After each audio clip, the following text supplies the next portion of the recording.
My name is Rick Sharples. I go by Saga online, and I cast League of Legends for the NUEL. It kind of came out of nowhere.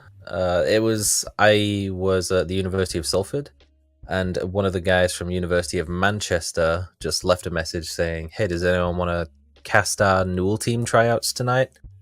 And I had nothing better to do, so I was like, "Yeah, sure, I'll give it a go."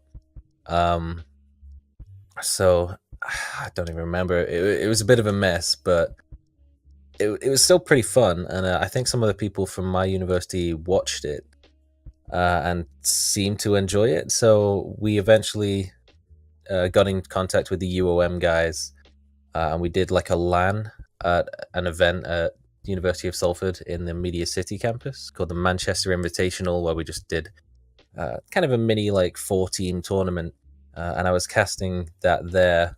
And I remember our president Josh, he said that his dad was watching the stream, and he's like, I have no idea what's going on, but it sounds great. So from there, I was like, yeah, okay, we'll just keep doing this a little bit, see where it goes.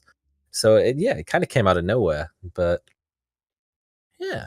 With color casting, there's quite a lot of research that goes into it, and probably one of the best ways to research teams is just to talk to the players, and that's actually a lot of fun. So just talking to people from all around the country who are competing, particularly in varsity division now. It's a lot of the same people that I'm speaking to, so I'm even making friends with some of them, like Lib Brothers you had on last week. We Snapchat each other sometimes. It's good fun, and it gives you a little bit more of an emotional attachment when you're casting the team, so a little bit more involved with the cast. But avoiding bias is obviously something that you want to do. So usually it's best just to have a little bit of fun with it, but just making friends around the country is probably the best bit of it. Yeah, it does sound like it's a great opportunity to make sort of friends all around UK, especially of all the new players, because shoutcasters seem to be pretty much an essential part of the whole community. We can see that not just in NUEL, in like LEC and LCS as well. Yeah, exactly. I think. Yeah, go ahead. Yeah, for the most challenging part,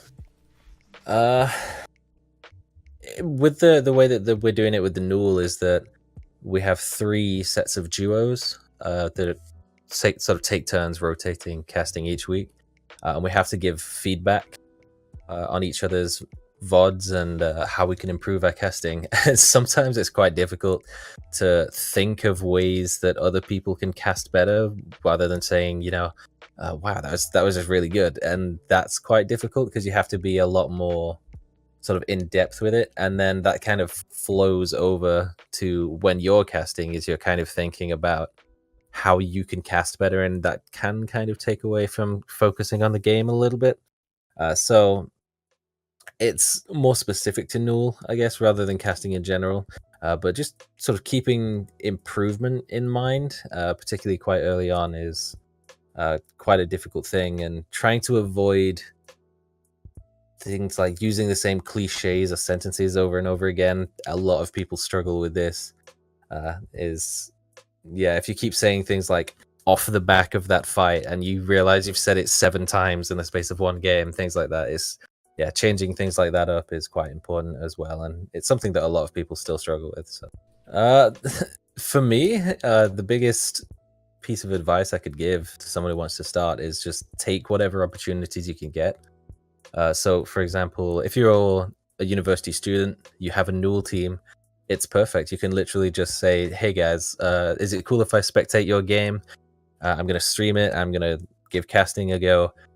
If you do have, the opportunity to invite other universities over for LAN events or just do scrims with them, see if you can just record VODs, just get whatever practice you can, wherever you can. And ideally, you want to find yourself a duo partner as well that you can cast VODs with, because it's kind of difficult to do color casting if you're solo casting. It comes a lot more down into play-by-play for solos, and color kind of falls a bit to the side unless you're doing just a straight VOD review / analysis kind of video. So find yourself someone who's interested in play-by-play and just get whatever practice you can get wherever you can. There's plenty of opportunities around. The other thing that I do with Ollie, my NUEL duo, is if you go on the LoL Esports website, they have VODs from NALCS Academy, and it's all like professionally observed and produced, but there's no casting on it. And it's something that's really jarring is if you're trying to find a VOD to cast over and there's no game sounds. I hate my life when that happens. So it's really good that they have that. So there's tons of resources out there to get started with. It's just take whatever opportunities you can get. Yeah. Yeah, it definitely sounds like a great advice, and I've noticed that when looking at color casters and just casters in general, making sure that you have a good duo to work with, it makes your life so much easier, and it makes the stream so much more enjoyable when you can bounce off each other with ideas and jokes and similar things. Yeah, it is important, but it's also kind of important to be quite flexible. So it's not just you get so used to one style that if you're having to work with another play-by-play, that it doesn't quite work on the same level. So you do have to have a little bit of flexibility, but it is good at least very early on to have that familiarity of a solid duo with you. Well, speaking of other casters, what would you say is your favorite caster of all time, of all games? So not necessarily just NUEL, not necessarily League. Like, who do you aspire to be, essentially? Okay. I was kind of thinking about this question before, because I actually like just kind of the feeling that from watching Counter-Strike, where it's a little bit more laid back, a little bit more relaxed. They have a bit of a joke with each other. So when you get casters like Moses, and they're just sort of cracking jokes back and forth across the game, I kind of like that. And I think for League specifically, the best example would be Kobe.